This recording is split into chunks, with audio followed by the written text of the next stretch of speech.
Special purpose books का मतलब है अकाउंटिंग की ऐसी बुक्स जो किसी स्पेशल पर्पज के लिए अलग अलग बनाई जाती हैं। इनको स्पेशल पर्पज बुक्स या सब्सिडियरी बुक्स या स्पेशल जर्नल्स या डे बुक्स भी कहा जाता है। ये सब जर्नल के सब्सिडियरी होते हैं, इसलिए इनको सब्सिडियरी बुक्स कहा जाता है। जर्नल हम जानते हैं, जर्नल एक ऐसी बुक होती है, हिंदी में इसको रोजनामचा कहते हैं क्योंकि रोज रिकॉर्ड करते हैं। और जो जर्नल है वो भी इसी चीज से, इसका भी मीनिंग यही होता है कि उसमें हम डेली बेसिस पे रिकॉर्ड करते हैं क्रोनोलॉजिकल ऑर्डर में, इसलिए इसको जर्नल बोलते हैं। सारी ट्रांजैक्शंस को डेट वाइज रिकॉर्ड करते हैं। अब अगर कोई संस्था छोटी है तो वो अपनी सारी ट्रांजैक्शंस जर्नल में रिकॉर्ड कर सकती है, लेकिन अगर संस्था बड़ी है तो उसके यहाँ लाखों नंबर में ट्रांजैक्शंस होती हैं और एक दिन में इतनी जर्नल एंट्री करना एक कम्बरसम टास्क हो जाता है। तो इसलिए बड़ी संस्थाएं क्या करती हैं, अपने जर्नल को बांट देती हैं। जब बांट देती हैं तो जर्नल के कई हिस्से हो जाते हैं जिनको हम स्पेशल जर्नल कहते हैं। क्योंकि ये जर्नल के सब्सिडियरी होते हैं इसलिए सब्सिडरी बोलते हैं, और क्योंकि इनके सबके अलग अलग पर्पज होते हैं इसलिए इनको स्पेशल पर्पज बोलते हैं। जैसे कि हम कैश वाली एंट्री जर्नल में ना लिख करके कैश बुक में लिख देते हैं। क्रेडिट परचेज वाली एंट्री जर्नल में ना लिख करके परचेज बुक में लिख देते हैं, इसको परचेज जर्नल भी बोल सकते हैं। परचेज जो रिटर्न हो गया वो परचेज रिटर्न में लिख देते हैं। सेल्स जितना भी होगा बुक्स गुड्स का वो सेल्स बुक में आ जाएगा, जितना सेल्स रिटर्न होगा वो सेल्स रिटर्न में आ जाएगा। बिल्स रिसीवेबल जो होते हैं बीआर, वो बिल्स रिसीवेबल बुक में आ जाएंगे। जब भी बीआर कोई इश्यू होगा या बीआर की जब पेमेंट होगी कैंसिल होगा वो, ऐसे बीपी जितने भी होते हैं वो बीपी बुक में आ जाते हैं। अब कुछ एंट्री ऐसी बच जाती हैं वो इनमें से किसी में भी नहीं आती। ये सब स्पेशल जर्नल है क्योंकि ये स्पेशल है, अलग अलग काम के लिए हैं। सारा कैश कैश बुक में, सारा कैश, यहाँ पे बहुत ध्यान रखने वाली बात है, सारा कैश कैश बुक में। तो इसका मतलब सीधा ये भी होता है कि बाकी जितने भी सब्सिडरी जर्नल होते हैं उनमें केवल उधार की ट्रांजैक्शन रिकॉर्ड होती हैं। ये ध्यान रखने वाली बात है, क्योंकि सारा कैश तो कैश बुक में आ गया, तो बाकी जितनी भी बुक्स होती हैं सब्सिडरी बुक्स, उनमें केवल उधार की ट्रांजैक्शन होती हैं। परचेज बुक में गुड्स के उधार परचेज की, परचेज रिटर्न में गुड्स के उधार परचेज रिटर्न की, सेल्स बुक में गुड्स के उधार सेल की, सेल्स रिटर्न में गुड्स के उधार सेल रिटर्न की। बीआर में बीआर बनने की एंट्री और बीपी में बीपी बनने की एंट्री, क्योंकि जब उनकी पेमेंट होती है तब वो कैश बुक में लिख जाएंगे, कैश इनवॉल्व हो जाएगा। तो अब कुछ एंट्री ऐसी होंगी जो इन सब में से किसी में भी नहीं आएंगी, जैसे एडजस्टमेंट एंट्री, या मान लो कोई रेक्टिफिकेशन के लिए एंट्री कर रहे हैं, रेक्टिफिकेशन की एंट्री, कोई डिस्काउंट अलाउ कर रहे हैं, डिस्काउंट की एंट्री। ऐसी जितनी भी एंट्री जो इन सारी बुक्स में नहीं आएंगी उनके लिए फिर से एक जर्नल ही बनता है, लेकिन उस जर्नल को जर्नल प्रॉपर कहते हैं, जेपी, जनरल प्रॉपर, या इसको जनरल जर्नल भी कहते हैं, जीजी, जनरल जर्नल। तो ये यहाँ पे डिस्कस कर चुके हैं हम। नंबर ऑफ बुक्स बनाते हैं, ये कई बुक बनाने का मकसद ये होता है क्विक ट्रांजैक्शन रिकॉर्ड हो जाती है। जैसे परचेज, जिस संस्था के यहाँ परचेज ज्यादा होता होगा बार बार दिन भर, वो परचेज बुक में डायरेक्ट लिखता चला जाएगा। जिसके यहाँ सेल बार बार होता है वो सेल्स बुक में बार बार लिख देता है। इनमें जो ट्रांजैक्शन होती है वो रिपीटेटिव नेचर की, जैसे बार बार सेल करते हैं। अब कोई सेलर है, कोई ट्रेडर है, तो उसके यहाँ दिन में सैकड़ों ग्राहक आते हैं, हजारों ग्राहक आते हैं, तो 1000 बार सेल करेगा तो 1000 बार जर्नल एंट्री तो नहीं करेगा। हाँ, सेल्स बुक में वो बार बार लिखता चला जाएगा, सीधा नाम लिखेगा और अमाउंट लिखता चला जाएगा। सेल्स बुक प्रिंटेड बुक होती है जिसमें पहले से ही हमें पता होता है कि किसको सेल कर रहे हैं। ऐसे ही कैश जितनी भी ट्रांजैक्शन वो कैश बुक में लिखते चले जाते हैं। जो ट्रांजैक्शन बच जाती है वो जर्नल प्रॉपर में आ जाती है। स्पेशल जर्नल का मकसद होता है, ये तो इकोनॉमिकल हो जाते हैं, मतलब समय भी बचाते हैं, श्रम भी बचाते हैं, और दूसरा डिवीजन ऑफ लेबर हो जाता है। भाई जर्नल में तो सारी एंट्री एक ही आदमी को करनी पड़ेंगी और इसमें डिवीजन ऑफ लेबर हो जाएगा, क्योंकि जो परचेज बुक में जो एंट्री होंगी उसके लिए अलग आदमी बिठा सकते हैं, कैश बुक में जो एंट्री होंगी उसके लिए अलग आदमी बिठा सकते हैं। अब सबसे पहले पढ़ते हैं इनमें कैश बुक। स्पेशल जर्नल में कैश बुक वो बुक होती है जिसमें हम कोई भी ट्रांजैक्शन हो, कैसी भी ट्रांजैक्शन हो, किसी भी चीज की हो, अगर उसमें कैश रिसीप्ट आ रहा है और कैश पेमेंट आ रहा है तो इसमें रिकॉर्ड हो जाएगा। बस इतना ही इसका रूल है पूरे कैश बुक का। कैश बुक बहुत पॉपुलर बुक है, ज्यादातर संस्थाओं के द्वारा वो ये बनाई जाती है। स्मॉल, लार्ज, प्रॉफिट ऑर्गेनाइजेशन या एनपीओ सब इसको बना सकते हैं। कैश बुक जब बनाते हैं तो दोनों पर्पज सोल्व हो जाते हैं। ये जर्नल का भी काम कर देती है, क्योंकि जैसे जर्नल में प्राइमरी रिकॉर्डिंग होती है वैसे ही कैश बुक में भी डायरेक्ट लिख देते हैं हम। जब कैश बुक बनती है तो जर्नल बनाने की जरूरत ही नहीं रहती, डेली बेस पे लिखते हैं कैश बुक में। और ये लेजर का भी रोल प्ले कर देती है, क्योंकि जब कैश बुक बनाते हैं तो भाई कैश की एंट्री तो सारी कैश बुक में ही आ गई। अब कैश अकाउंट तो बनाने की जरूरत रहेगी नहीं, क्योंकि कैश अकाउंट में भी हम क्या लिखते हैं, कैश ही लिखेंगे सारा। अब कैश बुक का जो फॉर्मेट होता है वो भी अकाउंट की तरह, ये लेजर की तरह ही होता है, डेबिट और क्रेडिट साइड। तो इसलिए कैश बुक दोनों ही पर्पज सोल्व कर देती है, जर्नल का भी और लेजर का भी। कैश बुक जब रखते हैं तो ना जर्नल बनाने की जरूरत रहती है और ना ही लेजर में कैश बुक अलग से बनाने की, कैश अकाउंट बनाने की जरूरत रहती है। कैश बुक के टाइप, तो जरूरत के हिसाब से कैश बुक के कई टाइप हो सकते हैं। इसका कोई लीगल क्लासिफिकेशन नहीं है, कोई मतलब एक्ट में कहीं क्लासिफिकेशन नहीं है, ये जरूरत के हिसाब से संस्थाएं बनाती हैं। सिंगल कॉलम कैश बुक, इसका दूसरा नाम सिंपल कॉलम कैश बुक भी है। जो सिंगल कॉलम कैश बुक है इसको सिंपल कैश बुक भी बोला जाता है। ये काफी साधारण होती है, इसमें एक कॉलम रहता है खाली अमाउंट का और दो साइड रहते हैं रिसीप्ट और पेमेंट के। डबल कॉलम कैश बुक में अमाउंट के दो कॉलम बन जाते हैं, एक कैश का के लिए कॉलम बनता है अमाउंट का और दूसरा बैंक के लिए, क्योंकि ज्यादातर संस्थाएं अपना पैसा बैंक में रखती हैं और बैंक भी कैश ही होता है। बैंक भी कैश होता है, कैश भी कैश होता है। कैश वो कैश जो हमारे बिजनेस में, शॉप में, तिजोरी में रखा हुआ रहता है, और बैंक वो कैश जो बैंक में रखा रहता है। दोनों ही कैश हैं, इसलिए कैश बुक में दोनों को अलग अलग रिकॉर्ड करने के लिए दोनों के अलग अलग अकाउंट बना लेते हैं। ट्रिपल कॉलम कैश बुक, ये कोई संस्था बना सकती है, इसमें वो एक कॉलम और बढ़ा देती है डिस्काउंट का। ट्रांजैक्शंस में जिनमें डिस्काउंट इन्वॉल्व होता है वहां पे अमाउंट के 3 कॉलम बना देते हैं, डिस्काउंट, कैश और बैंक। और चौथा पेटी कैश बुक। पेटी कैश बुक दरअसल ये जो मेन कैश बुक है ये इससे एकदम अलग होती है। पेटी का मतलब होता है छोटा, स्मॉल। तो छोटे मोटे खर्चों के लिए एक अलग से कैशियर रखा जाता है जिसको पेटी कैशियर बोलते हैं, और पेटी कैशियर को पैसे दे दिए जाते हैं संस्था में हफ्ते के या महीने का खर्चा शुरू में, और उसको कहा जाता है छोटे मोटे खर्चे, जैसे कोई स्टेशनरी खरीदना है, कोई रिफ्रेशमेंट खरीदने हैं, कोई पोस्टल ऑर्डर करना है, टेलीफोन के चार्जेज हैं। तो ये सब चार्जेज के लिए पेटी कैशियर को पैसा दे देते हैं। वो महीने भर अपने जो कैश उसको मिला उसको अपने एक बुक में लिख लेता है और उसी कैश में से वो छोटा छोटा पूरे महीने भर खर्च करता रहता है। जब पूरा खर्च हो जाता है तो फिर से हेड कैशियर से पैसा मांग लेता है। तो इस जिस बुक में ये अपना रिकॉर्ड रखता है, सारे रिकॉर्ड को, इस बुक को कहते हैं पेटी कैश बुक। अब सबसे पहले देखते हैं सिंगल कॉलम कैश बुक। तो सिंगल कॉलम कैश बुक का भी सारा कुछ बता ही चुके हैं, और ये जो लिखा हुआ है ये सारा मैं यहाँ पे इसमें समझा रहा हूँ इसके फॉर्मेट के साथ। सिंपल कैश बुक या सिंगल कॉलम कैश बुक का ये फॉर्मेट होता है लेजर की तरह ही, डेबिट और क्रेडिट दो साइड होते हैं। अमूमन इन प्रैक्टिस जो लोग कैश बुक बनाते हैं अपनी संस्थाओं में, वो डेबिट साइड में यहाँ पे रिसिप्ट लिखे होते हैं, ऑलरेडी रिसिप्ट लिखा रहता है। क्रेडिट साइड में ऑलरेडी पेमेंट लिखा रहता है। अच्छा, इसका रूल भी बस इतना चाहिए, और कोई रूल है ही नहीं कैश बुक का, कि जितनी भी रिसिप्ट है, मतलब जब भी कैश मिलेगा जिस भी चीज से, तो वो रिसिप्ट साइड में आ जाता है, और जिस भी चीज से कैश बाहर जाएगा वो क्रेडिट में आ जाता है। और यहाँ पे लिखते रहते हैं, जैसे कैश रिसीव मान लो मालिक ने दिया तो लिख देंगे टू कैपिटल, कैश मान लो सेल से आया तो लिख देंगे टू सेल्स, कैश जहां गया मान लो गुड्स परचेज किया तो लिख देंगे बाई परचेज।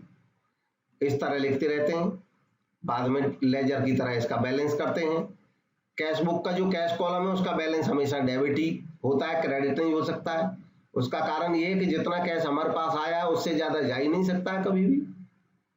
कैश तो फिक्स्ड एसेट, ये कैश तो रियल एसेट है, दिखती है हमारे पास, तो जितनी आई है उससे ज्यादा तो जाएगी नहीं कभी भी, इसलिए इसका डेबिट बैलेंस ही रहेगा, हमेशा रहेगा। डेबिट बैलेंस का मतलब होता है डेबिट साइड का टोटल ज्यादा होगा, क्रेडिट का कम होगा, और ये जो बैलेंस है वो क्रेडिट साइड में लिखा जाएगा। ये ध्यान रखने वाली बात है कि डेबिट बैलेंस का मतलब होता है डेबिट का टोटल ज्यादा, लेकिन डेबिट बैलेंस हमेशा क्रेडिट साइड में लिखना पड़ता है नीचे बैलेंसिंग में। ठीक वैसे ही जिन अकाउंट्स के क्रेडिट बैलेंस होते हैं वो डेबिट साइड में लिखे जाते हैं। तो ये कैश बुक का फॉर्मेट हुआ। अब पोस्टिंग फ्रॉम कैश बुक। अच्छा, कैश बुक से पोस्टिंग जो होती है लेजर पोस्टिंग, उसके रूल वही हैं जैसे जर्नल से होता है। इसको मैं एक दफा यहाँ पे बता देता हूँ। जैसे मान लो ये अकाउंट हमने बनाए, तो जब इसका लेजर हम बनाएंगे तो लेजर में हम कैपिटल अकाउंट बनाएंगे।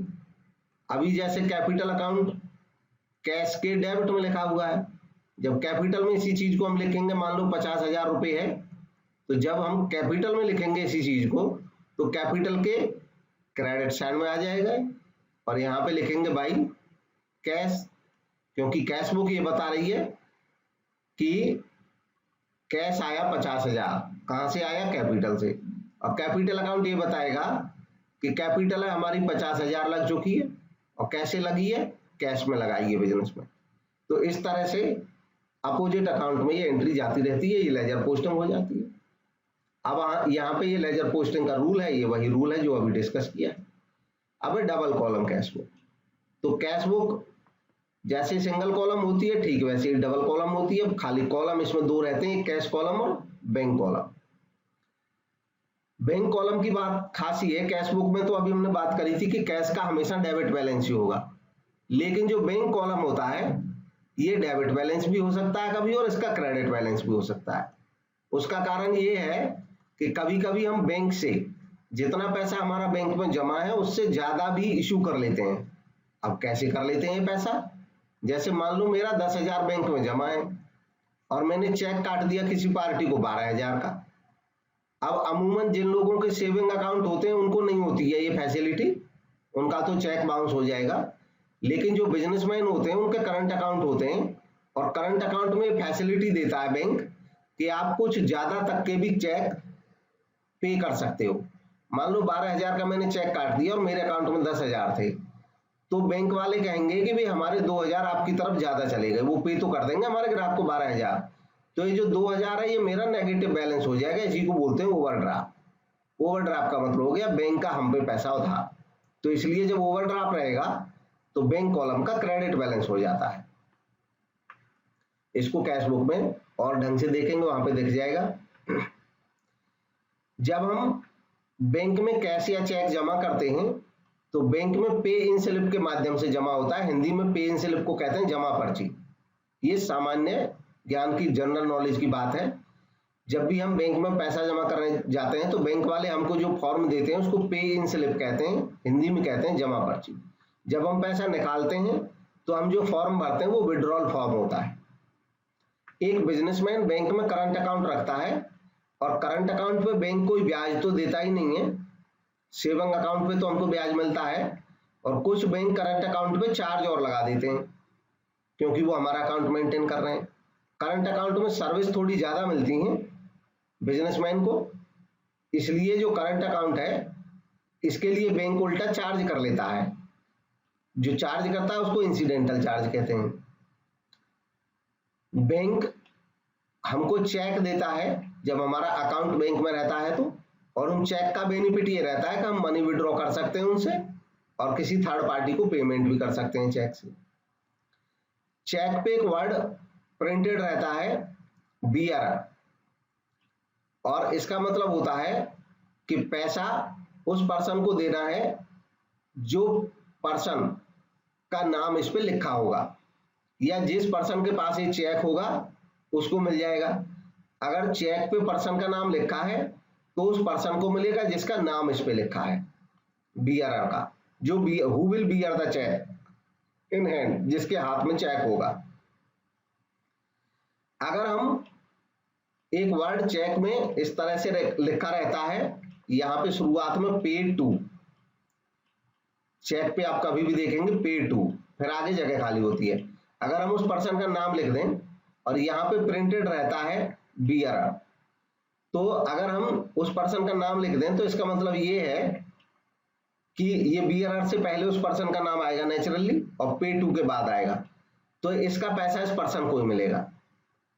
अगर इस नाम को हम ना लिखें कुछ भी, तो कोई भी व्यक्ति जाकर के जो बीआरआर होगा इस चेक को होल्ड करेगा, वो बैंक में से पैसा ले लेगा। और इसी में इसकी कैटेगरीज बढ़ती चली जाती हैं।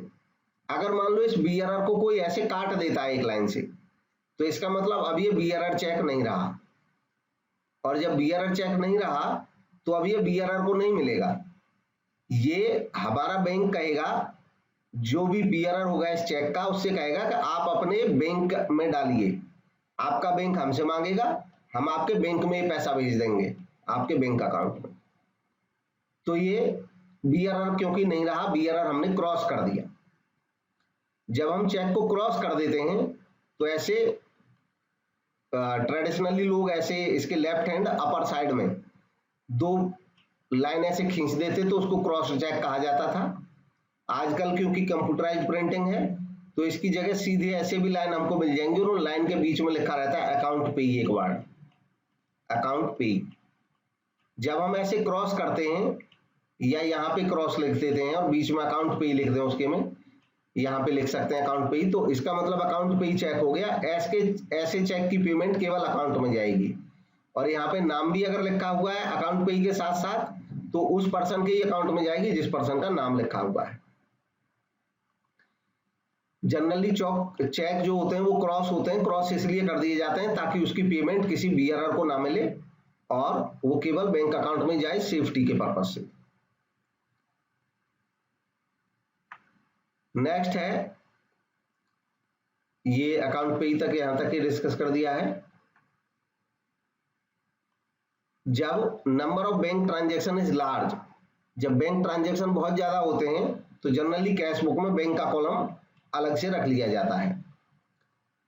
जितने भी डिपॉजिट या पेमेंट होते हैं, अब क्योंकि कैश बुक का जो रूल होता है कि रिसीप्ट हमेशा डेबिट में आएंगे, डेबिट लेफ्ट हैंड साइड में होता है, तो जब भी डिपॉजिट करेंगे हम बैंक में पैसा, यानी कि बैंक अकाउंट में हमारा पैसा बढ़ेगा तो वो रिसीप्ट में आएगा लेफ्ट साइड में, और जब कम होगा तो विड्रॉल या पेमेंट साइड में जाएगा। इसको यहां से देख सकते हैं, मैं फॉर्मेट में इसको दिखाता हूं। ये format of double column cash book है। बैंक रिसीप्ट साइड, जब भी रिसीप्ट आएगी हमारे पास और हम उसको रिसीप्ट को बैंक में पहुंचा देंगे तो बैंक में पैसा बढ़ जाएगा। जब भी पेमेंट होगी और हम चेक से पेमेंट करेंगे तो बैंक से पैसा घट जाएगा। यहाँ पे खाली एक एंट्री में डिस्कस करूंगा, कॉन्ट्रा एंट्री, बाकी सब कॉमन बात है। कॉन्ट्रा एंट्री होती क्या है? देखो, कॉन्ट्रा एंट्री तब होती है जैसे मान लो हमारे पास कैश रखा है और हमने बैंक में जमा कर दिया। जब हम कैश रखा है हमारे पास और बैंक में जमा करेंगे तो कैश कम हो जाएगा और बैंक बढ़ जाएगा। कैश कम हो जाएगा मतलब कैश के तो पेमेंट में लिख जाएगा वो पैसा। जैसे मान लो 5,000 कैश बैंक में जमा कर दिया हमने, तो कैश तो कम हो जाएगा, क्रेडिट साइड में आ जाएगा 5,000, और बैंक में कैश जमा किया तो बैंक बढ़ जाएगा, और बैंक बढ़ जाएगा तो बैंक के डेबिट में आ जाएंगे 5,000। अब चूंकि ये एंट्री दोनों तरफ आ गई, यहां डेबिट में हम लिख देंगे टू कैश और इसी डेट में क्रेडिट में लिखा जाएगा बाई बैंक। इससे ये पता चलेगा कि कैश 5,000 गया, कहां गया? बैंक में। इधर से ये पता चलेगा कि बैंक में 5,000 जमा हुआ। कैसे जमा हुआ? कैश जमा हुआ। अब क्योंकि कैश बुक के दोनों साइड लग गए 5,000, तो इसको कॉन्ट्रा एंट्री बोलते हैं और सी लिख दिया जाता है लेजर फॉलियो वाले कॉलम में। इसका पर्पज खाली इतना होता है क्योंकि दोनों साइड एंट्री लिखी हुई है तो एक याददाश्त बनी रहती है कि ये कॉन्ट्रा पेमेंट है, मतलब ना किसी बाहर वाले को गया है पैसा, ना किसी बाहर वाले से आया है, ये बिजनेस का ही हिसाब है, कैश से बैंक में चला गया है। ठीक वैसे ही अगर बैंक में से निकाल लेंगे पैसा तो कैश बढ़ जाएगा। जैसे मान लो 2,000 निकाल लें हम बैंक से, तो इधर कैश में 2,000 आ जाएगा, इधर लिख देंगे टू बैंक, और उधर बैंक से 2,000 कम हो जाएगा तो बैंक के पेमेंट में यानी कि क्रेडिट साइड में आ जाएगा, और यहाँ लिख देंगे बाई कैश, और ये भी हो जाएगा क्या? कॉन्ट्रा। कॉन्ट्रा लिख दिया जाएगा दोनों तरफ। बाकी कॉमन रूल है, कैश का आपको पता है हमेशा डेबिट बैलेंस होगा तो डेबिट साइड ही रहेगा। बैंक का क्रेडिट बैलेंस भी हो सकता है। अगर क्रेडिट साइड यानी कि पेमेंट साइड ज्यादा हो गई तो इसका मतलब ओवरड्राफ्ट हो गया, ज्यादा पैसा निकल गया बैंक अकाउंट से, वो क्रेडिट बैलेंस कहलाएगा। बाकी कॉमन लेजर वाला ही रूल है इसकी बैलेंसिंग का। जो बैलेंस बच जाता है उसको टू बैलेंस सीडी या बाई बैलेंस सीडी बोलते हैं। ट्रिपल कॉलम कैश बुक में एक कॉलम और बढ़ जाता है डिस्काउंट का। ये फॉर्मेट रहा ट्रिपल कॉलम कैश बुक का। अब यहाँ पे बाकी सब डबल कॉलम कैश बुक की तरह ही है कैश बैंक। एक नई चीज है, खाली उसको डिस्कस करता हूं कि देखिए डिस्काउंट जो यहाँ पे कॉलम है इसमें वो डिस्काउंट आएगी जो हम अलाउड करते हैं। ये जो कॉलम है डेबिट साइड में, ये डिस्काउंट अलाउड का कॉलम रहेगा। जब हम किसी को डिस्काउंट अलाउ करेंगे तो हमारे लिए वो खर्च होगा, वो डेबिट डिस्काउंट अलाउड में आएगा। क्रेडिट साइड में जो डिस्काउंट रहती है इसमें रहता है डिस्काउंट रिसीव्ड वाली अमाउंट खाली रहेगी। और क्योंकि डिस्काउंट अलाउड और डिस्काउंट रिसीव्ड ये दोनों अलग अलग बात हैं, ये डिस्काउंट अलाउड खर्चा है, P&L में डेबिट साइड में जाएगा। डिस्काउंट रिसीव्ड इनकम है, P&L में इनकम साइड में जाएगा। इसलिए इनके बैलेंस नहीं निकलते हैं जैसे कैश और बैंक का निकालते हैं, बल्कि इन दोनों का टोटल अलग अलग हो जाता है। डिस्काउंट अलाउड का टोटल यहाँ लिख देते हैं और डिस्काउंट रिसीव्ड का टोटल यहाँ लिख देते हैं, और ये टोटल आपस में अलग अलग रहते हैं, ये बराबर नहीं होते हैं जनरली। तो इसलिए इनका कभी बैलेंस नहीं निकालना है। जितना भी डिस्काउंट अलाउड होगा ये डिस्काउंट अलाउड का डेबिट बैलेंस रहेगा और ये ऑटोमेटिकली P&L के डेबिट में चला जाएगा। ठीक वैसे डिस्काउंट रिसीव्ड P&L के क्रेडिट में चला जाएगा। आता ये ट्रांजैक्शन के साथ ही है। जैसे मैं इसका एक खाली एग्जांपल दिखा देता हूं एक एंट्री करके। जैसे मान लो हमें किसी ग्राहक से किसी डेटर से पैसा मिल गया, तो हम लिखेंगे उस डेटर का नाम लिख देंगे टू डेटर या कस्टमर, और उससे हमें केवल 5,000 रुपये मिलने थे, लेकिन 5,000 में से उसने 4800 दिए और 200 हमने उसको डिस्काउंट अलाउ कर दिया, तो 200 रुपये यहाँ डिस्काउंट में आ जाएगा। ठीक वैसे ही मान लो जैसे हमें किसी को पेमेंट करनी थी अपने क्रेडिटर को, तो इधर हम लिखेंगे बाई क्रेडिटर, और क्रेडिटर को मान लो 2,000 रुपये देने थे, लेकिन उसको हमने 1,900 रुपये दिए, तो कैश में लिख देंगे 1,900, 100 रुपये हमें डिस्काउंट मिल गया, ये हमारी इनकम हो गई। ऐसे सारे डिस्काउंट इकट्ठे होते रहते हैं। जनरली जब डबल कॉलम कैश बुक बनती है तो जो डिस्काउंट वाली एंट्री है जर्नल में होती है और बाकी एंट्री यहाँ पे आ जाती है। जैसे मान लो ये डबल कॉलम कैश बुक में होती है यही एंट्री, तो खाली यहाँ पे 1,900 आते, तो ये 100 रुपये डिस्काउंट वाले तब जर्नल प्रॉपर में एंट्री होती है। आपको पता है कि सब्सिडरी बुक्स के बाद जो बच जाती है वो जर्नल प्रॉपर में जाती है। जर्नल प्रॉपर में इसकी क्या एंट्री होती, मैं इसका एक का एग्जांपल बताता हूं इस डिस्काउंट का। अगर मान लो ये डिस्काउंट वाला कॉलम नहीं होता तो इस जर्नल प्रॉपर में एंट्री कैसे करते इसकी। जर्नल प्रॉपर में इसकी एंट्री होती क्रेडिटर्स अकाउंट डेबिट, जिस पर्सन को हमने पेमेंट करी है उसको डेबिट कर देंगे 100 रुपये से और लिख देंगे टू डिस्काउंट अलाउ। ये एंट्री जर्नल प्रॉपर में इस तरीके से हो जाती 100 रुपये से। नेक्स्ट देखें, अब है पैटी कैश बुक। तो पैटी कैश बुक होता है, इसको ऑलरेडी डिस्कस कर चुके हैं कि छोटे मोटे खर्चे कन्वेंस, कार्टेज, पोस्टेज, टेलीग्राम, बाकी खर्चों के लिए पैटी कैश बुक बनती है। ये रिपीटेटिव टाइप के खर्चे होते हैं, बार बार होते हैं, इसलिए अलग से पैटी कैश बुक बना लेते हैं। कैश बुक में क्योंकि ये छोटी अमाउंटें बार बार रिपीटेड होती हैं, तो जो मेन कैशियर है, हेड कैशियर, उसका टाइम वेस्ट ना हो, इसलिए हम पैटी कैशियर को ये पैसा दे देते हैं और पैटी कैशियर जो बुक मेंटेन करता है उसको पैटी कैश बुक कहते हैं। अब पैटी कैश बुक भी किस तरीके से होती है, पैटी कैश बुक में जब पैटी कैशियर को पैसा मिलता है तो यहाँ पे पहली एंट्री जो होती है वो इस तरीके से होगी। मान लो 1 जनवरी को पैसा मिला, तो यहाँ पे हम 1 जनवरी लिख देंगे, इधर 1 जनवरी को जब पैसा मिलेगा तो एंट्री करेंगे टू कैश। यहाँ पे कैश का मतलब है हेड कैश, जो मेन कैश बुक है वहां से आया, हेड कैशियर से पैसा मिला। मान लो हेड कैशियर ने इसको 5,000 दे दिया साल के शुरू में, तो ये 5,000 ऐसे लिख लिया जाता है। सॉरी, ये अमाउंट इधर नहीं आएगी, ये पैसा मिला है तो डेबिट साइड में रिसीप्ट यहाँ पे आता है, ये रिसीप्ट अमाउंट है, और ये जो है ये सारे कॉलम इधर क्रेडिट साइड में ये पेमेंट के कॉलम होते हैं। पैटी कैश बुक का फॉर्मेट कुछ इस तरीके से रहता है कि डेट, पर्टिकुलर, वाउचर नंबर, ये कॉमन रहता है, दोनों तरफ के लिए रहता है, डेबिट साइड के लिए भी और क्रेडिट साइड के लिए भी। डेबिट साइड का केवल एक कॉलम रहता है, अमाउंट कॉलम, और क्रेडिट साइड में भी केवल एक कॉलम रहता है, अमाउंट पेड का कॉलम। अगर मान लो ये यहीं तक रहे, अमाउंट पेड तक, तो इसको कहते हैं simple petty cash book. Petty cash book भी 2 तरीके की हो सकती है, एक सिंपल पैटी कैश बुक होती है और दूसरी होती है इम्प्रेस्ड पेटी कैश बुक। इम्प्रेस्ड, अच्छा इम्प्रेस्ड तो सिस्टम होता है, सॉरी, इसको बोलते हैं एनालिटिकल पेटी कैश बुक। इसको बताऊंगा अभी इम्प्रेस्ड को बाद में। अगर सिंपल कैश बुक बनेगी तो सिंपल पेटी कैश बुक बनेगी तो यहीं तक रहता है, खाली अमाउंट पेड इधर लिखते रहते हैं। जैसे मैं बताता हूँ इसको लिख करके, 5,000 रुपये मिले शुरुआत में हेड कैशियर से, तो वो यहाँ पे आ गए टू कैश 5,000, और जब वो खर्च करेगा तो क्रेडिट में लिखता रहेगा, जैसे बाई स्टेशनरी, और डेट लिख देगा 2 तारीख। स्टेशनरी पे खर्च हो गए 100 रुपये, फिर मान लो पोस्टेज पे खर्च हो गए तो बाई पोस्टेज, तो बाई पोस्टेज लिख देगा 200 रुपये। ऐसे ही करके ट्रांजैक्शन ऐसे यहाँ पे लिखता रहेगा। साल के लास्ट में जितने भी ट्रांजैक्शन हो जाएंगे उनका टोटल करेगा। जैसे मान लो ये 2,000 टोटल हो गया। अब इधर देखेगा, इधर ये 5,000 था टोटल, तो नीचे 5,000 आ जाएगा दोनों तरफ, इधर भी 5,000, और ये बैलेंस बच गया 3,000। यहाँ पे लिख देगा बाई बैलेंस CD। इस बैलेंस को इधर फिर से आगे ले आएगा, टू बैलेंस BD, नए साल में टू बैलेंस BD, और ये तो पिछले कॉलम का टोटल है इसलिए ये क्लोज रहेगा डबल लाइंस में इस तरीके से। और ये जो 3,000 का बैलेंस है पिछला, ये आगे आ जाएगा इस साइड में, यहाँ लिख दिया जाएगा 3,000।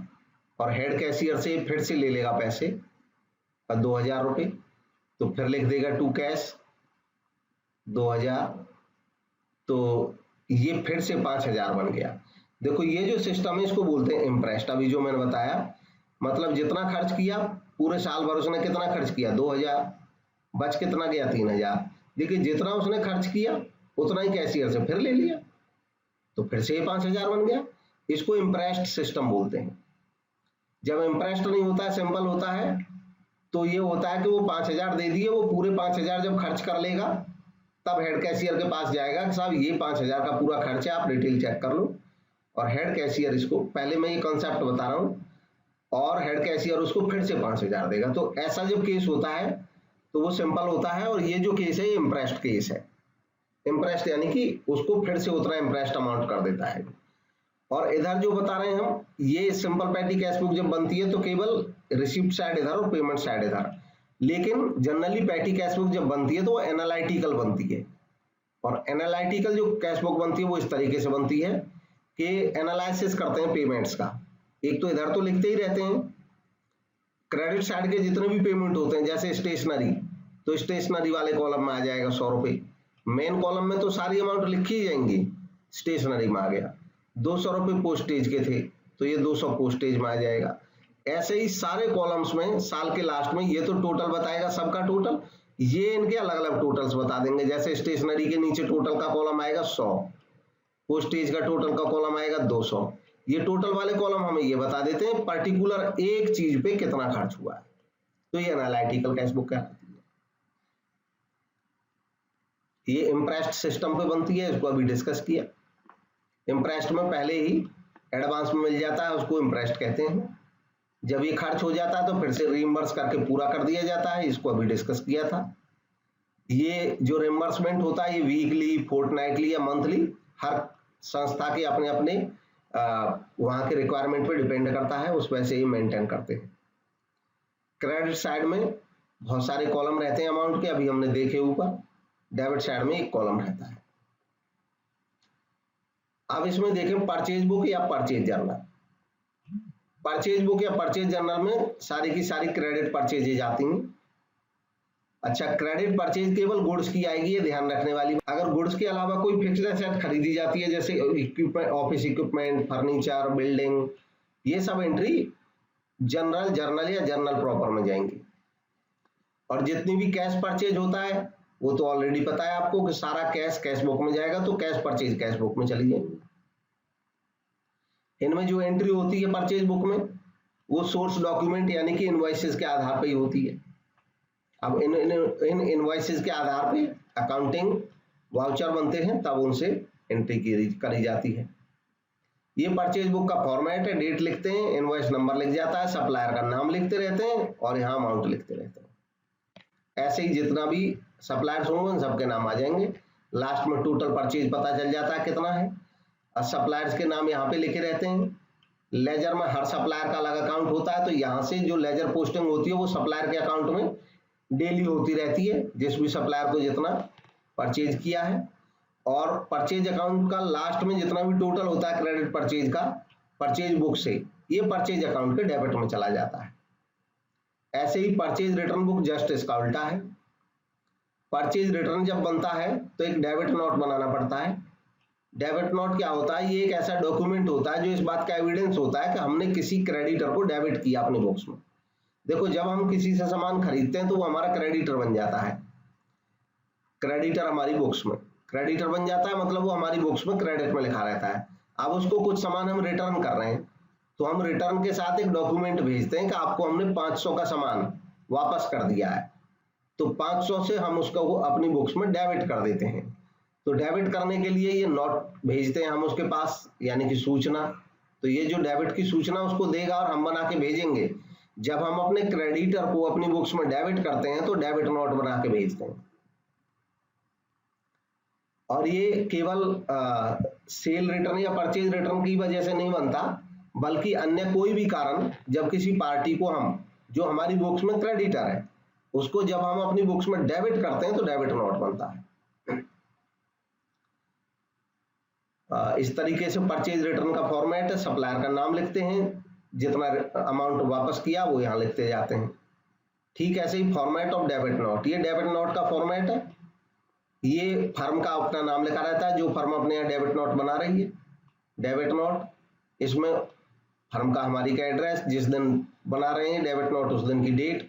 अब इसमें अपने सप्लायर का नाम लिखते हैं जिसको हम, या क्रेडिटर का नाम जिसको हम डेबिट कर रहे हैं, और कारण लिखते हैं, जैसे goods return as per delivery, या अन्य कोई कारण हो तो वो लिख दिया जाता है।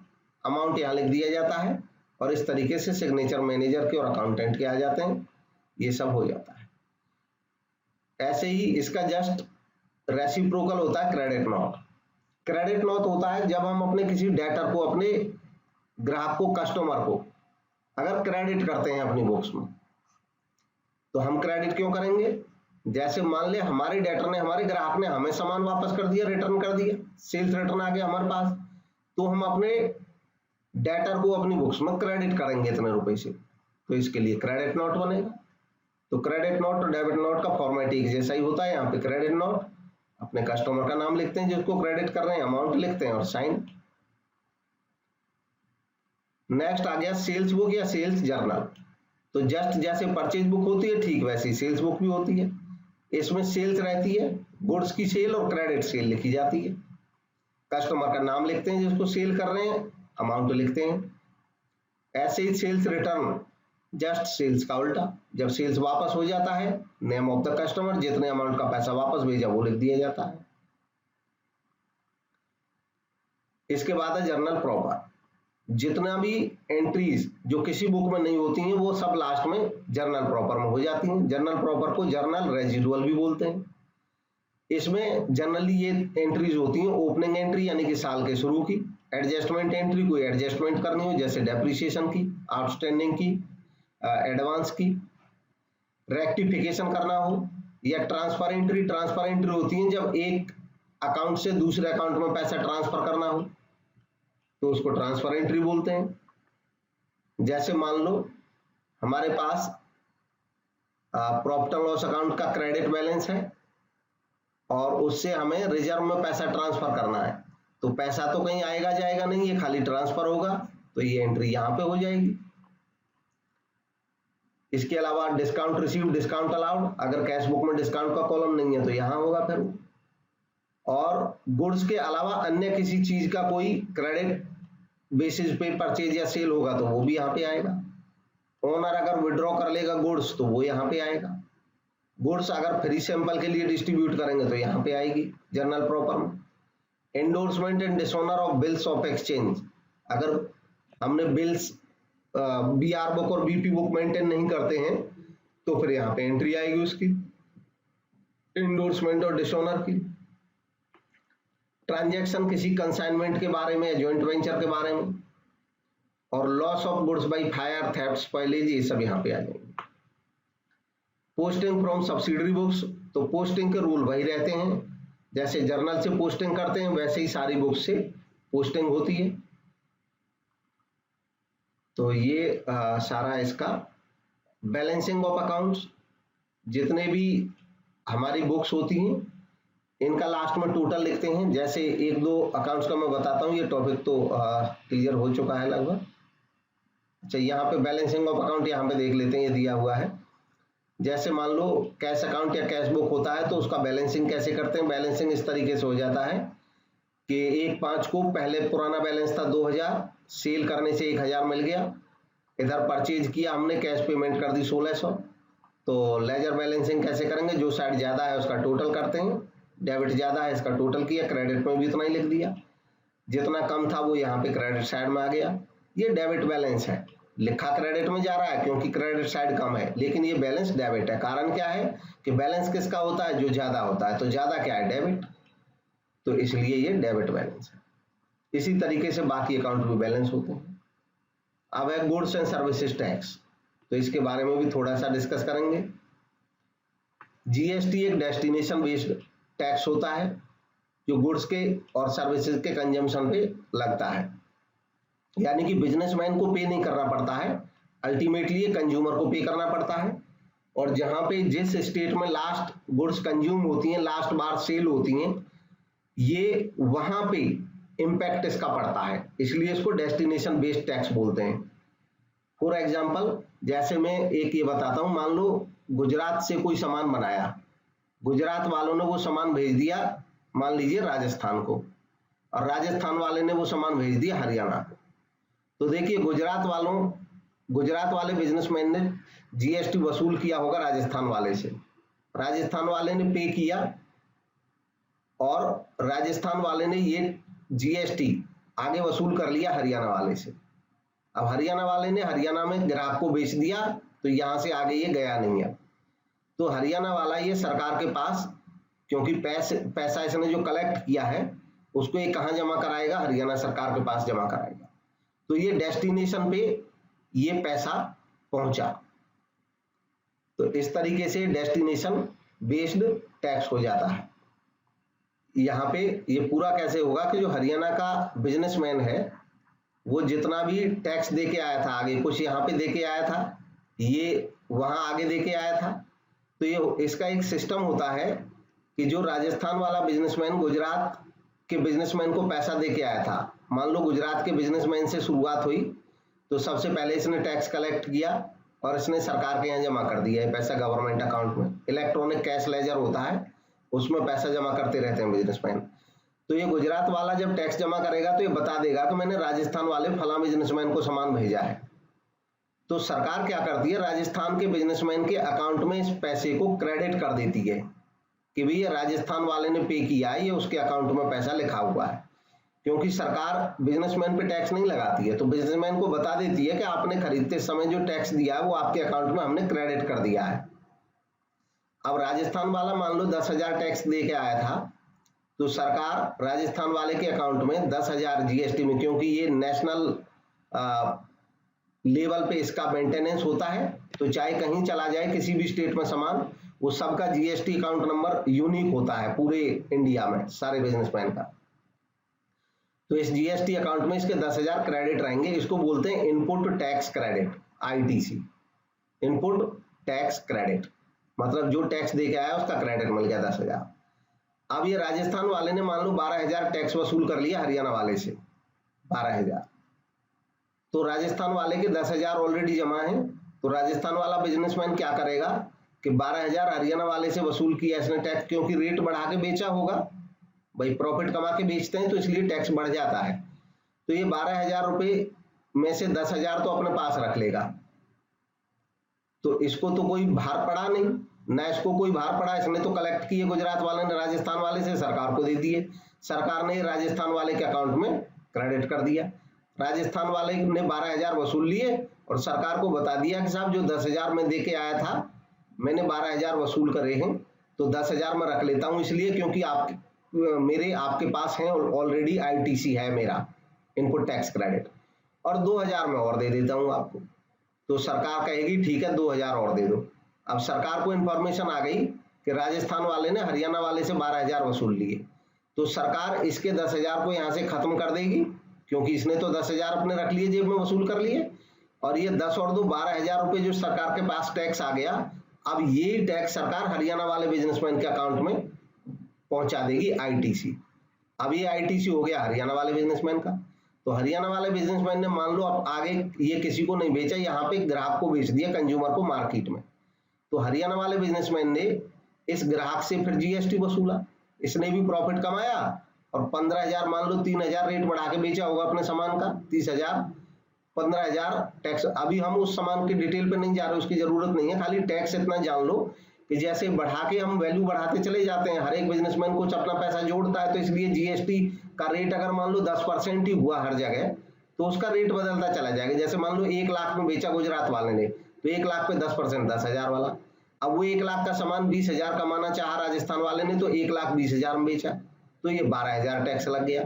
अब ये 1,20,000 वाला हरियाणा वाले ने 30,000 कमाना चाहा अपने जेब में, भाई प्रॉफिट कमाता है हर बिजनेसमैन, तो उसने हरियाणा के ग्राहक को ये सामान 1.5 लाख में बेच दिया।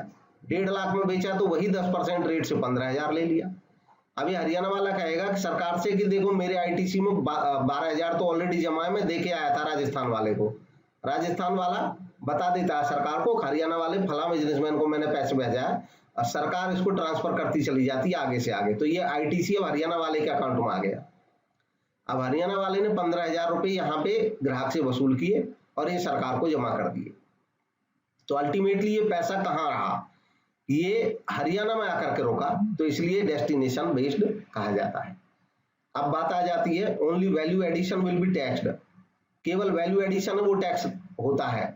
अब यहाँ पे ध्यान देंगे वैल्यू एडिशन ही टैक्स हो रहा है। जैसे यहाँ से 10,000 का सामान, तो इस 12,000 में 10,000 पुराना एडजस्ट हो गया, खाली 2,000 यहाँ पे एडिशनल गया। यहाँ पे इस लास्ट वाले बिजनेसमैन का 12,000 एडजस्ट हो गया, खाली 3,000 एडिशनल, मतलब केवल वैल्यू एडिशन पे टैक्स का इम्पैक्ट पड़ रहा है। और इसको जो 15,000 ग्राहक को पड़ रहा है, इसको ही फाइनल इसका इम्पैक्ट पड़ा है 15,000।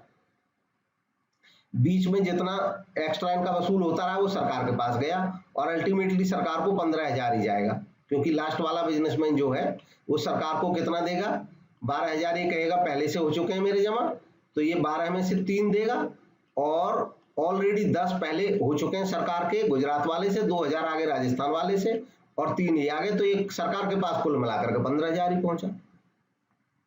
जीएसटी डुअल एस्पेक्ट होता है, सेंटर और स्टेट मिलाकर के लगाते हैं। इसके अलावा जीएसटी के 3 कंसेप्ट होते हैं, CGST, SGST, IGST. Intra state transaction जब होती है, मतलब एक ही स्टेट में सेल परचेज अगर होता है, जैसे यूपी से यूपी में ही हुआ, तो उस पर 2 तरह का जीएसटी लगता है। यूपी से यूपी में हुआ या किसी भी स्टेट में, तो सीजीएसटी और एसजीएसटी। लेकिन अगर एक स्टेट से दूसरे में, जैसे अभी हम डिस्कस कर रहे थे कि गुजरात से वो चला गया राजस्थान, राजस्थान से चला गया हरियाणा, तो स्टेट क्रॉस करते हुए जा रहा है, तो यहाँ पे जो लग रहा होगा वो आईजीएसटी लगेगा, आईजीएसटी। अब इसकी जर्नल एंट्री कैसे होती है, सिंपल कुछ जर्नल एंट्री मैंने यहाँ पे रखी है खाली कॉन्सेप्ट को समझने के लिए। जैसे गुड्स परचेज की हमने 1 लाख की, और उस पर सपोज करते हैं, हालांकि 10% का कोई स्लैब में रेट है नहीं, लेकिन हमने आसानी के लिए 10% रख लिया जीएसटी का रेट। मान लो ये इंट्रा स्टेट परचेज है, मतलब यूपी से यूपी में, तो इसका मतलब 1 लाख पे 10% से 10,000 लगेगा जीएसटी, और 10,000 सीजीएसटी, सेंटर जीएसटी और स्टेट जीएसटी में बढ़ जाएगा 5,000। तो ये एंट्री हो जाएगी। सामान परचेज किया 1 लाख का, और इनपुट सीजीएसटी, इनपुट बोलते हैं जब हम खरीदते हैं तो जो टैक्स दे के आते हैं उसको इनपुट सीजीएसटी मिलते हैं बोलते हैं। तो आईजीएसटी हो गया 5,000, टोटल क्रेडिटर से मांगेंगे 1,10,000। अब यही सामान हमने बेच दिया, तो बिजनेसमैन ने ये जो सामान खरीदा था 1 लाख का, ये उसने 35,000 कमा करके 1,35,000 में बेचा। तो 1,35,000 पे वही 10% 13,500, और उसका आधा 5% सीजीएसटी और एसजीएसटी हो गया।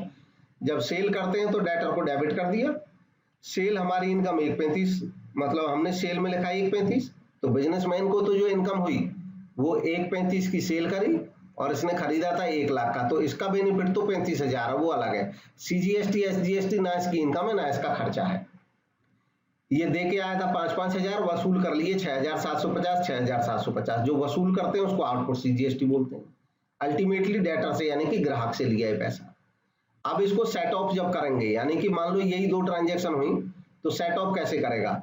आपको अभी पता है कि ये जो दे के आया था इनपुट सीजीएसटी, वो 5-5 हजार दे के आया था खरीदते टाइम, सीजीएसटी और एसजीएसटी। और सीजीएसटी और एसजीएसटी इसने जो वसूल किए थे ग्राहक से कलेक्ट कर रहे थे, तो वो 6,750, 6,750। भाई बढ़ा के बेचा सामान तो टैक्स ज्यादा लग गया, इसलिए तो ये इसके पास ज्यादा पैसा रखा हुआ है सरकार का। तो ये क्या करेगा कि जो इसका इनपुट था, यानी कि आईटीसी जिसको बोलते हैं, इनपुट टैक्स क्रेडिट, ये सरकार से कहेगा कि देखो साहब मेरे 5,000 आप दोनों के पास है, सेंटर और स्टेट के पास, खरीद के आया था तो मैं दे के आया था दोनों अकाउंट में पैसा। तो ये कहेगा कि मैंने जो 6,750 आपके वसूले हैं, इनमें से मैं काट ले रहा हूं अपने 5-5 हजार। तो ये एडजस्ट हो गया इसका। तो ये तो हो गया सेट ऑफ। अब इसका बच गया 1,750 एसजीएसटी का और सीजीएसटी का।